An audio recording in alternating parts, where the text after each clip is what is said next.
இந்த கொஸ்டின் பாருங்க, ஏ வந்து ஒரு ஒர்க்கை 33 டேஸ்ல கம்ப்ளீட் பண்ணாங்கன்னா எஃபென்சியல் ஆஃப் A/B B/C கொடுத்து நம்ம கிட்ட 3 பேரும் சேர்ந்து அந்த ஒர்க்கை பண்ணினா எவ்வளவு நாள முடிச்சிருப்பாங்கன்னு சொல்லி கேட்கறாங்க. வாங்க செம்ம ஈஸியா சால்வ் பண்ணலாம்.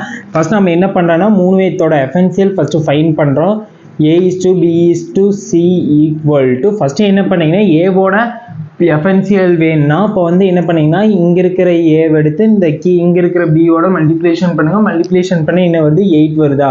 8 பியோட இது வேணும்னா இங்க இருக்கிற 2 எடுத்து இங்க இருக்கிற பியோட இதோட மல்டிப்ளிகேஷன் பண்ணுங்க. மல்டிப்ளிகேஷன் பண்ணீங்கன்னா என்ன வருது 10 வருதா. 10 அடுத்தது சியோட எஃபென்சியல் வேணும்னா இந்த 3 எடுத்து இந்த 5ஓட மல்டிப்ளிகேஷன் பண்ணுங்க. 5ஓட மல்டிப்ளிகேஷன் பண்ணீங்கன்னா என்ன வருது 15 வருதா. இப்போ வந்து டோட்டல் A/B/Cயோட எஃபென்சியல் கண்டுபிடிச்சு நம்ம கிட்ட A+B+ தானே கேட்டுக்கிறாங்க.